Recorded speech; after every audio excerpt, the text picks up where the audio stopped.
All of a sudden you hear on the radio, the train's out of control. I'm thinking like, good God almighty.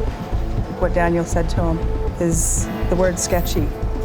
It's sketchy, there's something going on, something happening that's not right, so I gotta go.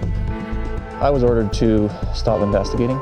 Conspiracy theory or the truth not coming out. There's no truth in that. I want to hold them responsible.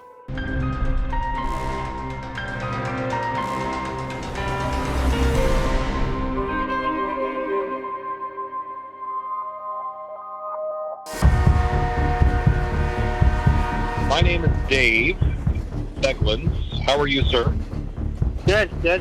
We are investigative journalists at CBC. I began looking at what happened with train 301. Accidents do happen. This wasn't an accident. They took Gillian away from us. They've gotten away with this for years and years. Can I be back in touch with each of you in about a week? Oh, yes. I do want the details. I want all of them. What happened last winter in the BC mountains forever changed the lives of 3 families. But not knowing why Train 301 ran out of control has them demanding answers and set us down a track in pursuit of one of Canada's oldest companies, CP Rail.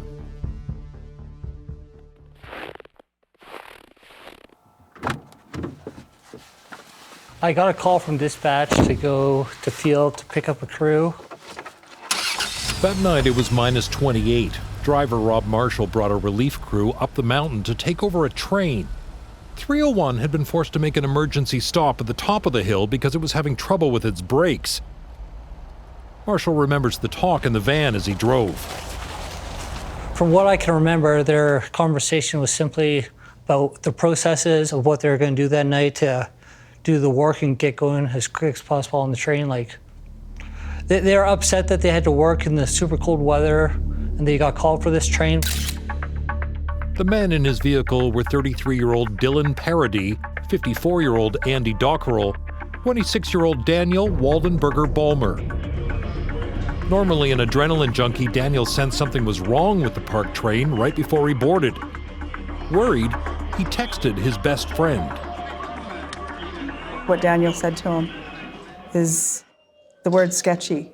It's sketchy, there's something going on, something happening that's not right, so I gotta go. When Train 301, with its problem brakes, first made its emergency stop, the crew on board called a manager. They asked for instructions on how to secure the parked train. Now, we don't know what the manager said, but there was a fateful decision. Instead of going car to crank on the handbrakes, which would have held 301 firmly in place, they instead chose to rely on the emergency air brakes. Time was ticking. 301 was blocking CP's main route to Vancouver. By the time the new crew arrived to take over, 301 had been sitting in minus 28 temperatures for almost 3 hours.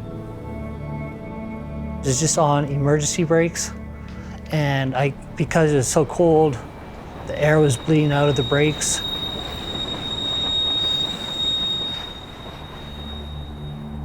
What was going on at that time? Well, apparently one person had heard it on the radio and alerted everybody in the bunkhouse what was going on about a runaway on the hill. So I guess everybody was glued to that radio in the bunkhouse and listening to everything that was going on. This CP conductor fears being fired for speaking about what happened that night. We agreed to conceal his identity. Have you heard described what the crew was calling out over the radio? I heard they were calling out their speeds. I remember as it flew by, and you could hear the brakes trying to be applied, like a loud screeching sound, because he was trying to apply the brakes and this train is constantly accelerating. So I was like, eee! The train rolling downhill. Engineer Andy Dockerell declared, emergency, emergency, emergency. All of a sudden you hear on the radio saying like the train's out of control. Faster and faster, 301 picked up speed, winding down through the spiral tunnel, in excess of 50 miles per hour. Andy had his last communication, he said 56 or 57. The speed limit was maximum 15 miles an hour.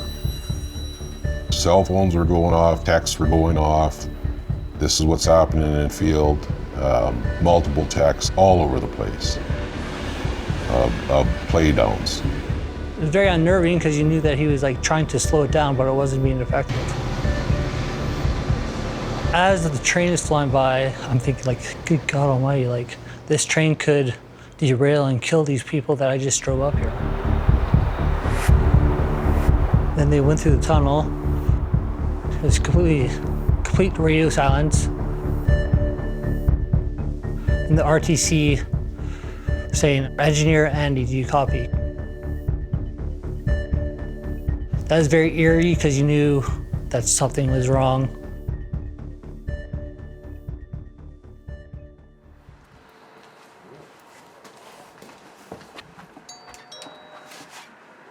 Hi, Pam.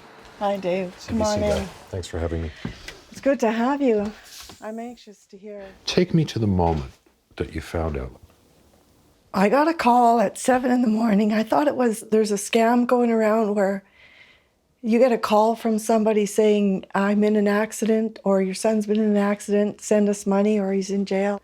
I answered the phone and I thought it was that, because the guy on the other line was saying that there's been an accident, and he asked me if I was Dylan's mother. I started screaming because one part of my brain still thought I was screaming at this scammer on the phone. And the other part of my brain, I think, knew, oh my God, this is real. Are crews under pressure to keep the trains moving? Of course we are. How? You're told. You will take that train. Train 301 flew off the tracks, smashing into the side of the mountain.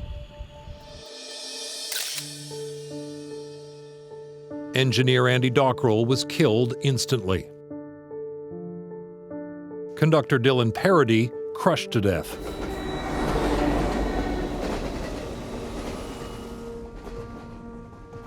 Trainee Daniel Waldenberger Balmer was thrown into an icy river, severely injured. The trainee was still alive when the first responders were on scene. And that was, I think, one of the CP foremen that was actually in the river with him, holding him. Daniel died at the scene. He'd only been in his position for 3 months.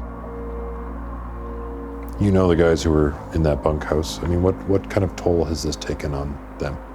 It's devastation, mental devastation.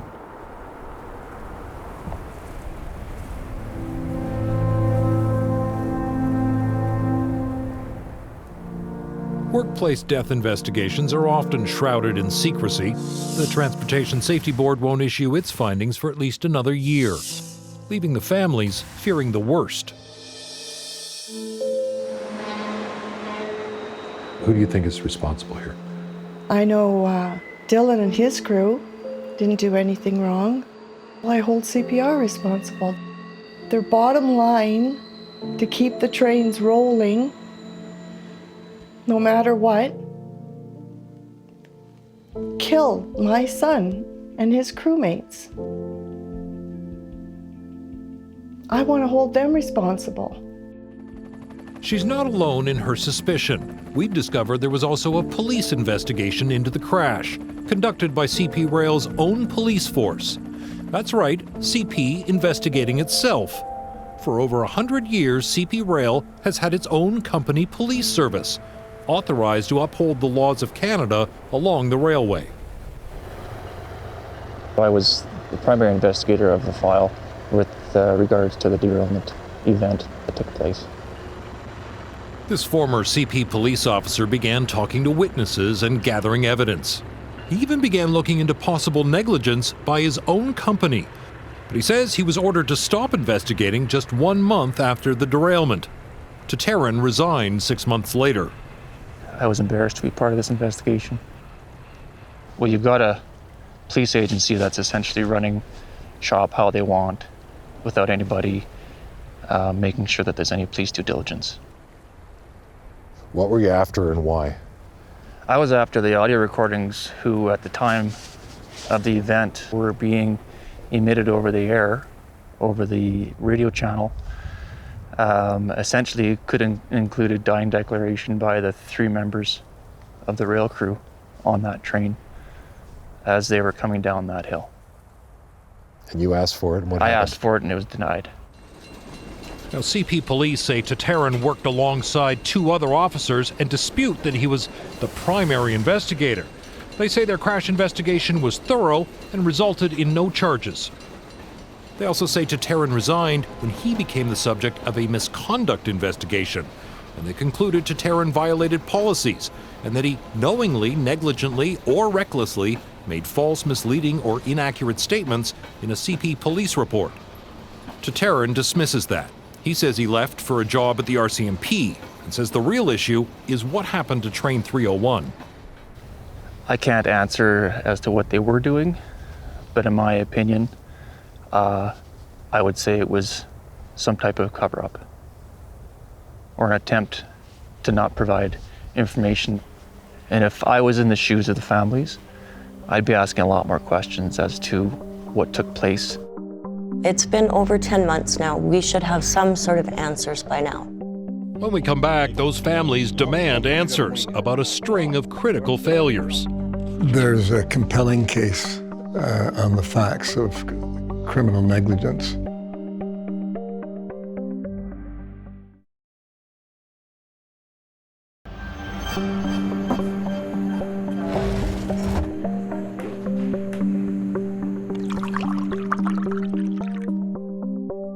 How are you? Good. Carrie, Daniel's mom. Hi, I'm Pam, Dylan's mom. The crash of CP Train 301 has left deep scars for the families of the crew killed on the mountain. We invited them to sit down to meet each other for the first time. So I'm Les Parody, Dylan's dad. We also asked 2 experts to join as we reveal what we've discovered about the CP police investigation and about known problems with CP's trains, and to ask who is responsible. It's been over 10 months now. We should have some sort of answers by now. Did you know that there was a criminal investigation? No, I had no idea. Nobody said nothing to me. And their frontline investigator. CP's own police investigator says he was looking into key questions. There wasn't negligence on part of the company. Was there an order that was given that maybe shouldn't have been? And that a month into his investigation, after interviewing only a quarter of the witnesses, he was ordered to stand down, and the investigation was shut. They get their paycheck from CP. They're just gonna do what they're told anyway, that's what I would see. I'm going to tell you something that CP has told us. They have said that he's a disgruntled employee. He tells a very different story. It wasn't handled by the RCMP or an independent body like the Calgary Police Service. It was handled by the company police force. It should be investigated properly. We've also discovered that mountain route with the spiral tunnels is a known danger. 25 derailments and runaways in the last 25 years alone. The night prior to the accident, we were laying in our bed and he was trying to sleep because he knew he was getting called out that night. And I was playing on my phone and he just all of a sudden turned to me and he's like, I don't know if I should go to work tonight. Maybe I'll call in. And I said, oh? And he goes, yeah, when it's this cold out, the air brakes don't work very well on the locomotives. He didn't want to go to work that night. No. What you've just told me is haunting, that he didn't want to go that night. So the day before, he had virtually the same identical problem with the air brakes. He came down, he managed to bring it to a stop. He filled out a safety hazard report. He had it, and investigators found it among the wreckage. And our research has found that there were similar safety hazard reports from other railroaders about the cold, the brakes. These are things that the company knew about. They had to have. CP's own manuals detail how cold weather increases air leakage in a train's brake system, calling it a major challenge. Right after the accident, there was a safety blitz where those old government grain cars, and they took thousands of those cars out of service to be repaired. Right after the accident? Right after the accident.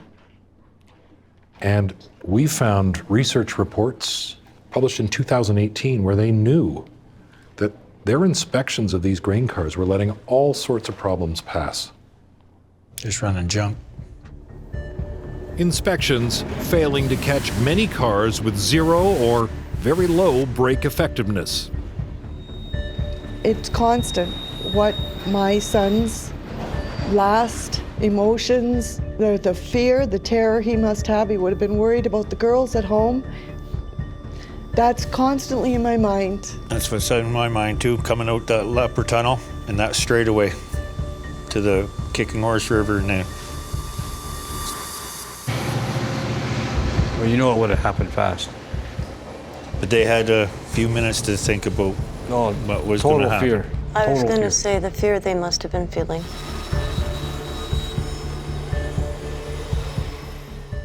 There is regulations, rules, and policies to prevent stuff like this to happen. The aircraft wouldn't run, trucks wouldn't run, ocean-going shipping wouldn't. They'd never leave port in equivalent conditions. But why are the trains running? Remember we told you that when 301 first made an emergency stop, no handbrakes were applied? Well, we obtained CP's policy. It says when parked on that mountain, handbrakes are necessary if abnormal conditions such as weather or poor braking train dictate. And, you know, the management and the politicians, and if it happened to their son, their child, what about that? CP Rail. People are just people, and yeah. I mean, it and does happen. then it's personal, but it's personal to us. There's a compelling case on the facts of criminal negligence. Well, I agree with Leo. There is enough evidence that is there to warrant an investigation by the police. I also understand that Transport Canada is aware as well, and the need for criminal investigations. The question here is there the will to actually do so? CP Rail's CEO Keith Creel declined our request for an interview and wouldn't answer questions about why the CP police investigation was shut down. We've got a fundamental obligation to our fellow railroaders and the communities we operate in and through, a moral obligation to make sure we operate safely.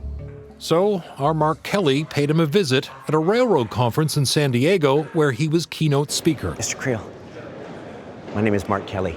I work with CBC Television. How are you, sir? I'm doing great. You were talking about in your speech here about the moral obligation to safety. That's correct. Yeah. What is the moral obligation that you have now for the families of the victims of that Fieldhouse crash? We're always going to have a moral obligation to the families of the field incident. I personally met with the families, and essentially, my commitment to those families is to treat those families the same way I would want my family to be treated. That was a tragic accident. We've spoken to one of your former investigators looking into that crash. He's concerned that CP cut corners with safety. He's concerned that there is a cover-up right now, that the truth will not come out in this investigation. What assurances, how can you respond to this? Well, the investigation itself is, we've told that investigator is still under the authority of the TSB. We've committed and we were going to respect the process.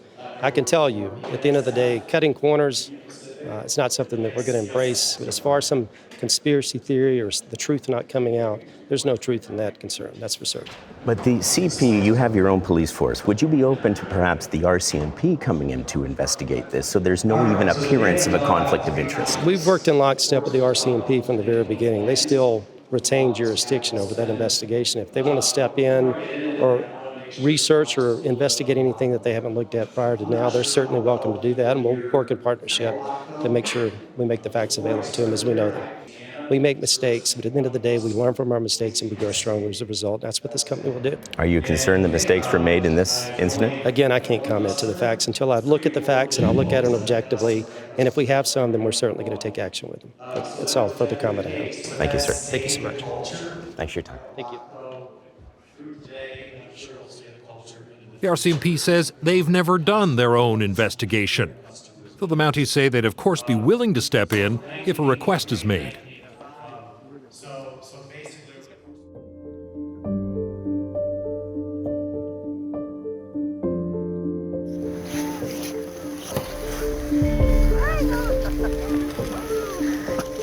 Is that him with the kids?